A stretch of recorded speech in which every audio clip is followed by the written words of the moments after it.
Olá, pessoal, tudo bom? Sejam todos e todas mais uma vez muito bem-vindas ao podcast Aromas para Ouvir. Eu sou Estela Kiel, aromaterapeuta, apresentadora desse podcast. E hoje nós temos um convidado muito especial, é o César Campos. Ele veio fazer essa gravação com a gente no meio de uma super correria, então eu já começo agradecendo aí a participação do César. E para contar para vocês um pouquinho dele, ele vai se apresentar melhor. Mas o César, ele é farmacêutico, mestre em toxicologia, ele é aromaterapeuta, professor e terapeuta integrativo. O César é também sacerdote umbandista e estudioso de plantas medicinais para o uso religioso. E é exatamente em cima disso que nós vamos conversar sobre a pauta que nós elaboramos para vocês, que é justamente conversar sobre os arquétipos da espiritualidade no uso dos óleos essenciais. Então, César, seja muito bem-vindo. Muito obrigada de coração para você ter participado aqui, estar participando com a gente desse podcast. Eu vou pedir para você se apresentar para o pessoal, porque é a primeira vez, né, que você vem participar aqui com a gente.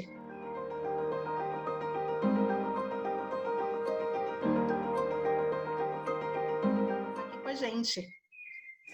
Então, muito obrigado pelo convite, Estela. Estou muito feliz por estar aqui. Acho que é realmente uma grande oportunidade da gente desenvolver e dividir saberes, né? Então, estou muito feliz aí de poder compartilhar esses conhecimentos com vocês, tá?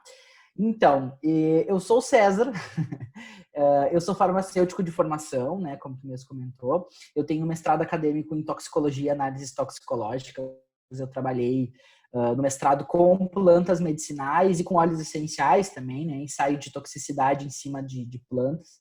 E aí comecei a ter, na verdade, eu sou aromaterapeuta antes de ser farmacêutico, porque antes de entrar na graduação eu já tinha feito o curso de aromaterapia. Eu acho que meu primeiro curso de aromaterapia eu fiz lá com uns 16 anos de idade. Eu era bem novinho quando eu fiz o meu primeiro curso, né? E realmente me encantei pelo mundo dos óleos essenciais, é uma coisa que eu sempre gostei muito. Eu sempre fui muito olfativo, assim, meu olfato sempre foi muito aguçado, então cheiros sempre mexeram muito comigo. E aí, quando eu descobri essa possibilidade de entender um pouco mais sobre os óleos essenciais, eu me encantei. E me encantei pelas propriedades, pela amplitude de uso, e acabei levando isso para minha graduação também. Eu trabalhei em na minha graduação eu trabalhei muito com pesquisa, eu trabalhei muito com doente crônico, né, com doença crônica, e sempre trazendo um pouquinho dessa questão da abordagem holística, da abordagem integrativa, porque eu sempre tive um lado espiritual bem aflorado, assim. Inicialmente, quando eu era jovem, assim, eu não tinha uma religião definida, não era nada muito específico, era algo só interno. E conforme os anos foram passando, então, eu fui me encontrar dentro do rito umbandista mesmo, né? Essa religião brasileira maravilhosa que nos acolhe em todos os aspectos. E aí fui lá e me desenvolvi dentro da religião umbandista, mas nunca esquecendo dessas minhas essências iniciais. Assim. Eu acho que é o que eu sempre digo. O reiki foi uma grande porta para mim, mas a aromaterapia também foi uma grande porta para mim, né? Tanto no sentido de estudo, quanto no sentido de espiritualidade, quanto no sentido de desenvolvimento pessoal. Tudo isso sempre esteve muito junto aí, né? Essas partes sempre tiveram muito entrelaçadas dentro de mim, eu diria assim, né? Então, realmente, essa paixão dos óleos essenciais só cresceu. E a graduação de farmácia, a gente tem disciplinas, né? Que a gente fala sobre esse assunto. E aí era uma coisa encantadora para mim estar lá dentro do laboratório falando sobre esses assuntos, sobre plantas medicinais como um todo. Eu gosto muito de fitoterapia também. Então, tá na minha veia, uma coisa que tá quase que no meu sangue, assim, essas questões, né? Os filhos e agregados do reino vegetal, né, César? É paixão Exato. eterna. Exatamente. É uma coisa que brota de dentro da gente, né? É mais forte. É uma coisa Brota. mais forte do que nós mesmos. E quanto mais plantinha, mais o amor cresce. Exatamente. E aí a gente começa a criar uma paixão, assim, eu tenho coleção de óleos essenciais. A gente tem aqueles itens raros que a gente se apega e que não usa por nada, só para sentir aquele cheiro e ficar assim, né, abraçado naquilo. Realmente É é bem verdade. engraçado. Eu sou daquelas amigas chatas, sabe? Que a amiga fala, estou indo para, sei lá, Estados Unidos. Ai, você vai para algum lugar diferente? Traz um óleo essencial que só existe naquela região para mim, por Uhum. favor. Eu A faço isso chata. também. Eu faço isso também. Eu sou um apaixonado por jasmim. O pessoal sabe, né, dos grupos de estudo que a gente tem, nos cursos que a gente dá. Eu sou um apaixonado por jasmim. Eu sempre falo para as pessoas, eu digo, gente, se vocês querem me dar um presente, me deem jasmim, pelo amor de Deus. Eu sou o louco do jasmim, assim, é uma coisa bem mais forte do que eu mesmo. Eu poderia viver perfumado de jasmim, né? Eu super te compreendo, César. Ô César, antes da gente entrar nessa discussão da nossa pauta, eu vou te pedir para você contar um pouquinho do que é a Umbanda, o que é essa doutrina, o que são os orixás, porque eu acho que existe muito equívoco ainda, né, do que as pessoas entendem da Umbanda, vem por uma carga cultural muito recheada ainda de racismo, de preconceito, e eu acho que é importante a gente desmistificar isso. Então, dá uma explicação para a gente aí dos orixás, o que isso tem a ver depois com a aromaterapia, mas a doutrina em si, o que ela prega? Então, a Umbanda ela é uma religião brasileira, né? Ela é uma religião formatada no Brasil através de um médium chamado Zélio Fernandino de Moraes, né? O Zélio, ele era um adolescente quando ele fundou a Umbanda no Brasil, né? Com a chegada do Caboclo das Sete Encruzilhadas, que era então o guia espiritual que incorporava nele. Em um dado momento, assim, para simplificar mesmo a história, esse guia ele chega e ele não é bem recebido no meio espírita, aonde ele surgiu, e ele diz que a partir daquele momento ele fundaria uma nova religião onde todos os espíritos, encarnados ou desencarnados, seriam bem recebidos e poderiam atuar na caridade, né? A Umbanda ela não tem um livro, por exemplo, como o cristianismo, né? Uma Bíblia que dita como funciona aquela religião. A única coisa que foi deixada para o Caboclo das Sete Encruzilhadas, que na verdade é o grande lema da Umbanda, é que a Umbanda é a manifestação do espírito em favor da caridade, né? Então, onde houverem espíritos manifestados, encarnados ou desencarnados, em favor da caridade, estaria se fazendo Umbanda.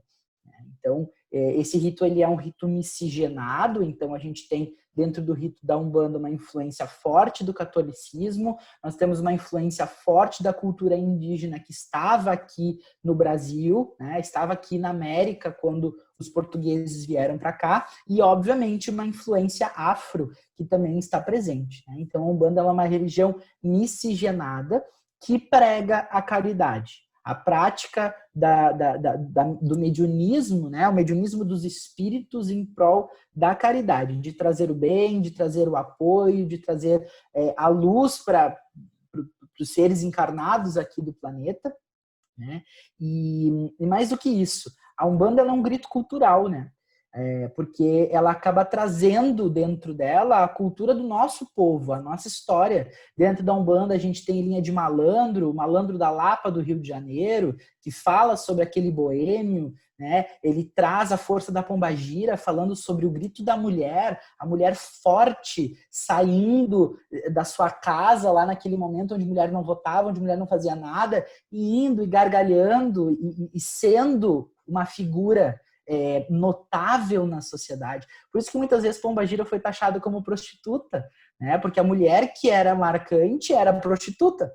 A mulher recatada e do lar não fazia não tinha aquele tipo de comportamento. Então ele é um grito cultural, né? O preto velho vindo da senzala com amor, com carinho, cuidando de todas as pessoas sem nenhum tipo de discernimento pelo fato de ser negro, ou de ser branco, ou de ser pardo, ou de ser qualquer coisa, né? Nos mostrando carinho, nos mostrando humildade. O caboclo índio guerreiro vindo batalhar pelo seu espaço, vindo batalhar pela sua aldeia, pelo seu povo, mostrando a força desses espíritos, né? Então, dentro da Umbanda, a gente acaba vendo povos e etnias marginalizadas que têm espaço. E um espaço sagrado para se manifestar. Com muito conhecimento, com muita cultura, com muita riqueza humana e espiritual para transformar a nossa vida efetivamente. E a aromaterapia entra aí porque sem erva não existe Umbanda, né? A Umbanda, o fundamento maior da Umbanda são as ervas, né? Porque dentro da Umbanda a gente não tem o sacrifício animal, né? O sacrifício animal, a sacralização animal, ela está mais para os cultos de origem bem afro, né? Os candomblés, as nações, né? Tem pessoas que são contra, tem pessoas que são a favor. Na verdade, a gente não tem que estar nem contra nem a favor. A gente tem que respeitar a prática e o culto religioso das pessoas. Cada um tem o seu culto, né? Então, a Umbanda não tem como preconização esse tipo de sacralização. Na Umbanda, a gente faz as consagrações com as ervas, né? Então, é por isso que é muito forte dentro da Umbanda essa questão da aromaterapia, porque dentro do rito umbandista, a gente vê os fetiches, né? Então, a gente tem o talco perfumado, o perfume, o sabonete de descarga, o óleo sagrado que é cruzado lá pela entidade, pelo preto velho, pelo caboclo. Então, a aromaterapia, ela está ali presente, né? Antigamente, as floras, as lojas que vendiam produtos religiosos, esses talcos, esses perfumes, eram feitos à base de óleos e plantas, né? Com o avanço da indústria, isso se perdeu. E hoje em dia a gente tem produtos feitos com água corante, uma essência sintética ali, que já não tem mais aquela essência da planta. Então, a gente resgatar isso dentro do culto também é importante, né? De fazer com que as pessoas tenham conhecimento de que elas mesmas podem fazer os seus próprios fluidos, os seus próprios banhos, os seus próprios talcos, né? E entregar na mão das suas entidades, que isso certamente vai ter um valor ritualístico, cultural, emocional muito maior, né? Sim, é verdade, César. E assim, só para contextualizar o pessoal, eu conheci o trabalho do César por acaso. Eu faço parte de alguns grupos de aromaterapia no Facebook. E um dia, eu passeando lá dentro de um dos grupos, eu vi uma pessoa divulgando um curso. E a hora que eu vi o tema do curso, eu falei, meu Deus, tem uma pessoa que fala de óleos essenciais de orixás nessa terra. Preciso conversar com essa pessoa. Aí eu fui caçar o César, né? E graças a Deus hoje a gente tem a internet, o que facilitou muito. Porque eu também vejo, eu gosto muito de sempre falar para as alunas, né, nos cursos e para quem eu tenho oportunidade de conversar sobre esse tema, das religiões antigas, né, César? Porque a natureza, ela era a religião antes das religiões existirem, quando o ser humano ele se via como parte integrada da natureza, até que um belo dia surgiu a Revolução Industrial e o ser humano passou a se enxergar como melhor que a natureza. E a Umbanda, ela tem muito desse resgate, né? Como culto, como você não precisa ir a um local específico, você pode estar na natureza para estar vivendo a sua espiritualidade num sentido de preenchimento da alma mesmo, nem no sentido de religioso. Então, isso que eu acho muito bonito. E é aí que eu acho que caímos no tema, na nossa pauta de hoje, que é justamente os arquétipos da espiritualidade, que é muito interessante a gente abordar a questão dos orixás, e esse caminho desses arquétipos com a aromaterapia. Então, conta pra gente aí, como que é esse seu trabalho. Muito bem. A aromaterapia, eu sempre vejo ela como uma prática multifacetada. A aromaterapia, ela encaixa em muitos locais. Quando a gente fala de espiritualidade, que é diferente de religiosidade, né? A gente consegue entender que a aromaterapia, ela é uma ferramenta espiritual. Ou seja, ela casa muito bem na prática espiritual de qualquer religião, pelo fato de a gente saber que os óleos essenciais têm uma vibração energética muito elevada, né? E essas vibrações energéticas, elas são compatíveis muitas vezes com arquétipos presentes dentro de religiões, né? A gente tem a gente consegue fazer ligações, links arquetípicos da aromaterapia, por exemplo, com deuses romanos, com deuses gregos, com deuses celtas, né? A gente consegue utilizar o arquétipo dos óleos essenciais, por exemplo, com Cristo, com Maria, dentro de um contexto cristão, né? E a gente também consegue fazer isso com os orixás. Até porque as histórias dos orixás, elas envolvem muito a prática das ervas, né? As plantas, e principalmente as plantas aromáticas.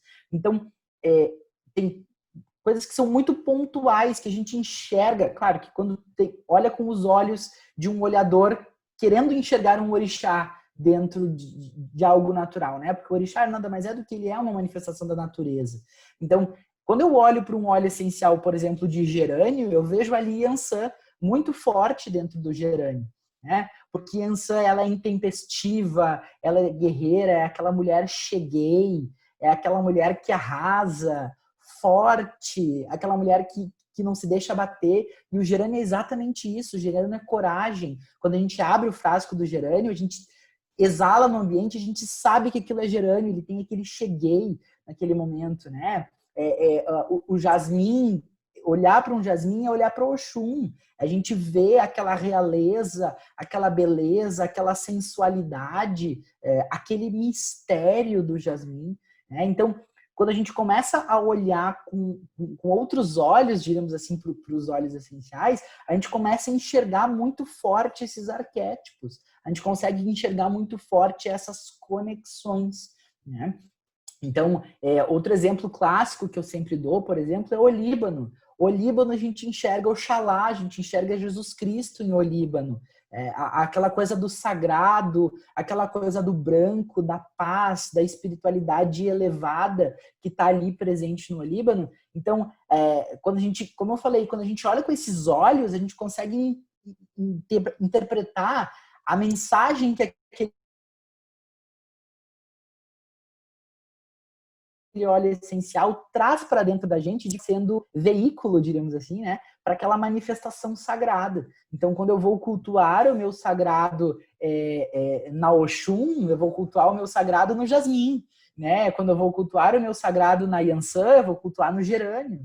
Então, fazer um perfume de gerânio para entregar na mão de uma Yansan manifestada em um médium, né? E como isso é bonito, como isso é grandioso, preparado pela tua mão, preparado com a tua vontade de presentear aquela força, de fazer se conectar com aquilo. Então, é um caminho que é quase que um caminho sem volta, na verdade. A partir do momento que tu olha aquele arquétipo, aquilo fica impregnado dentro de ti de alguma forma. Né? E hoje, por exemplo, eu não consigo não olhar para um gerânio e não ver Yansan ali dentro. Assim como vários outros orixás em vários outros olhos. E é isso exatamente que a gente aborda nesse curso de aromaterapia ancestral que eu ministro, né? Com o pessoal da Escola Renascer, que é uma escola de Porto Alegre, no Rio Grande do Sul. O pessoal da Renascer me acolheu muito amorosamente, né? E, na verdade, a ideia de falar sobre esse assunto surgiu nos nossos grupos de estudo. Porque o Renascer tem um grupo de estudo que acontece de forma quinzenal e a gente fala de óleos essenciais específicos. E em um dado momento, a gente estava falando sobre hortelã-pimenta, o óleo de hortelã-pimenta, e um dos relatos que uma das pessoas teve no momento da meditação, ela disse que ela enxergou uma coisa muito de força, uma coisa muito de vencer batalhas, de desbravar caminhos. E quando ela falou isso, me deu um estalo na cabeça. Eu disse, gente, hortelã-pimenta é Ogum. Ogum está presente na hortelã-pimenta. E aí eu comentei aquilo naquele dia, naquele grupo de estudos, e o pessoal ficou, gente, tu tem que falar mais sobre isso. Tu tem que falar mais sobre isso, tu tem que falar mais sobre isso. Até que eu fui lá e montei o curso, assim, meio que sem expectativa, na verdade, né? Sem uma expectativa específica. Foi um impulso mesmo.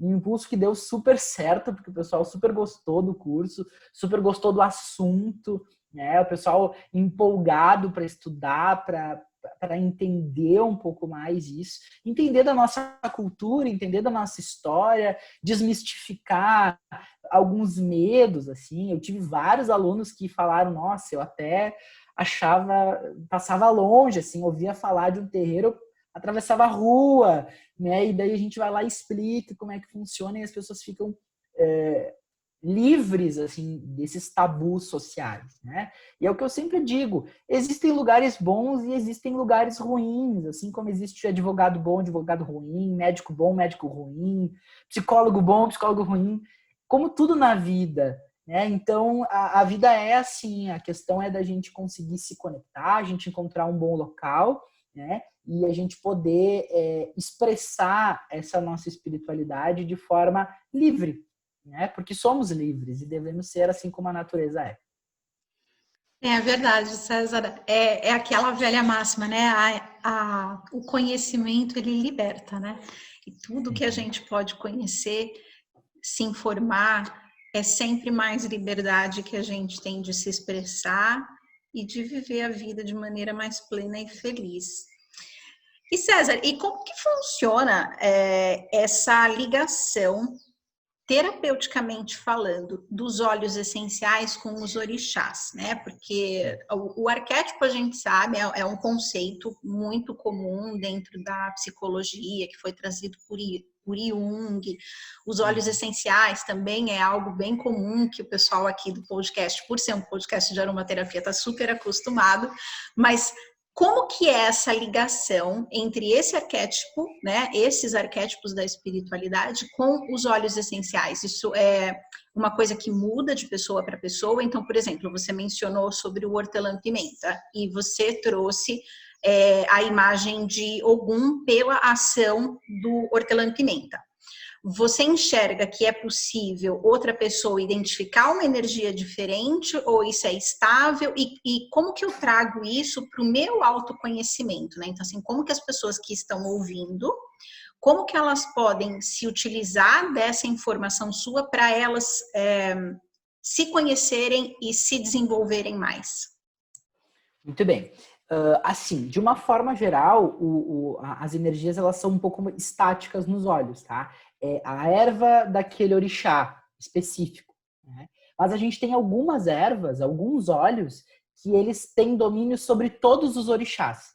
Então, que seria um óleo essencial generalista, diríamos assim, né? Ele abrange todos os orixás, estariam gratos com aquela força. Como é o caso, por exemplo, da lavanda, né? A lavanda é um óleo essencial que representa a força de todos os orixás. Todos os orixás respondem na lavanda. O manjericão também é a mesma coisa. Todos os orixás respondem no manjericão. São algumas ervas que são genéricas para todos eles, para o culto de todos eles, né? Então, a gente consegue ter essas interpretações ao longo disso, obviamente. E, claro, existem algumas mudanças de acordo com a cultura local e o local, cidade, digamos assim, né, onde aquela umbanda se desenvolve. Porque existem plantas que são mais comuns no norte, mais comuns no sul, e aí vai ter se cultua mais Xangô, por exemplo, na manjerona, ou mais na carambola, ou mais no sândalo. Vai depender da região pelo aporte da erva que vai estar disponível ali especificamente, né? Então, isso vai variar efetivamente. E o uso desses arquétipos para si, no sentido terapêutico, eu desenvolvi um método de ultradiluição de óleos essenciais para a gente absorver bem forte essa parte energética e poder utilizar isso de forma bem energética mesmo, tá? Com óleos essenciais bem diluídos. Então, em spray áurico, em banhos, né? Banhos pela coroa, banhos pelo corpo, para a pessoa poder entrar em sintonia com a frequência daquele orixá, ou também para equilibrar as partes positivas e negativas daquele arquétipo dentro de si.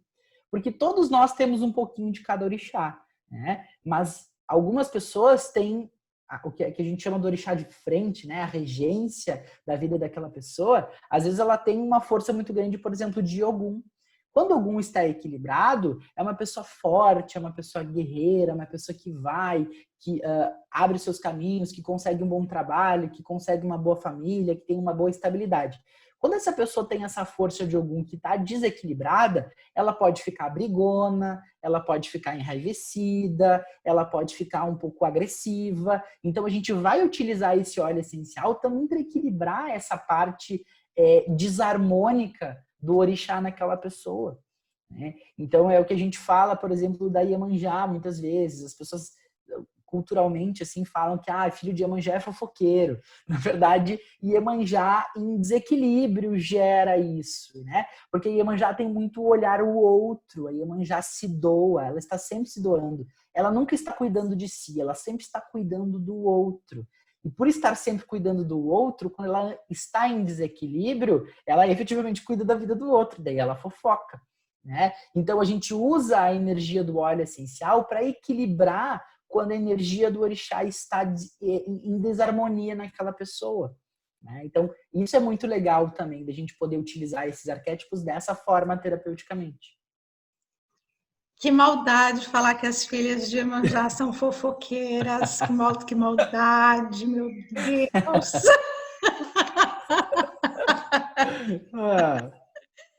Mas eu entendo completamente, César. É verdade, né? Porque tudo funciona dentro da dualidade, né? E é sempre Exato. esse caminho realmente do autoconhecimento, né? O que em mim pode ser melhorado e como que a gente pode usar a aromaterapia e os óleos essenciais para facilitar esse caminho, né? Porque ele é árduo para todo mundo. Exatamente. Para todas as pessoas, exatamente. Para todas. Ô César, e como que foi a construção desse seu trabalho, assim? Qual foi o processo? Porque tudo o que eu vejo muito assim, são dois ramos, né, dentro da aromaterapia. A gente tem muito ramo científico, né, o ramo da aromatologia, e a gente tem o ramo da aromaterapia que vai muito para essa área do vibracional, do energético, e essa parte, diferentemente do científico, que é uma coisa laboratorial, ela tem as suas normas rígidas e a gente sabe exatamente o que está acontecendo e o que a gente está procurando dentro do desenvolvimento da aromaterapia na espiritualidade, não funciona exatamente assim. É um processo muito mais intuitivo e muito cheio de obstáculos. Conta um pouquinho pra gente como que foi esse processo, porque tem muita gente que escuta aqui o podcast que também é muito interessado na espiritualidade, e é interessante você contar esse seu caminho, porque às vezes alguém pode se inspirar nessa sua informação. Claro, com certeza. Eu até por ter tido uma formação sempre muito acadêmica, eu tenho esses dois lados muito fortes dentro de mim. Eu estudo muito a parte científica dos óleos essenciais, mecanismos de ação, artigos científicos, essas coisas estão sempre muito presentes dentro de mim.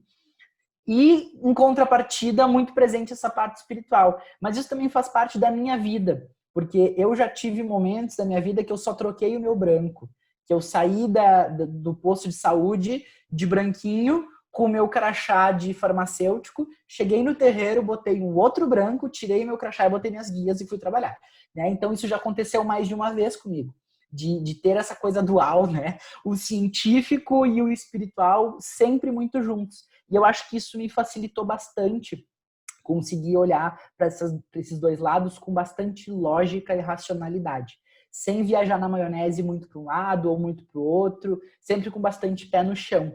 Então, entendendo que vibracionalmente a gente tem efeitos, mas entendendo que fisicamente aqueles efeitos não são anulados quando a gente trabalha energeticamente e vice-versa, né? Então, sempre conseguindo casar essas duas partes de forma mais intensa. Mas especificamente, eu comecei a utilizar os óleos essenciais dentro do culto para a Umbanda mesmo, quando eu me deparei com os produtos de má qualidade que eu via no mercado, né?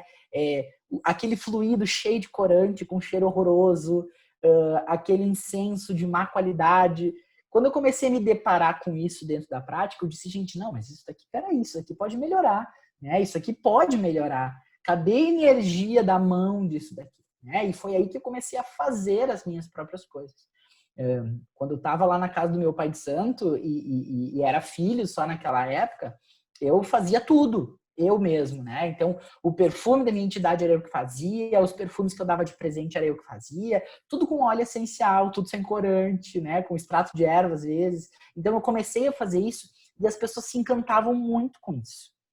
Porque é diferente tu presentear algo que tu mesmo fez. É a tua mão, é a tua energia, é a tua intenção que está sendo colocada ali dentro de um processo ritualístico onde as pessoas estão colocando também o seu coração ali, estão colocando as suas emoções ali.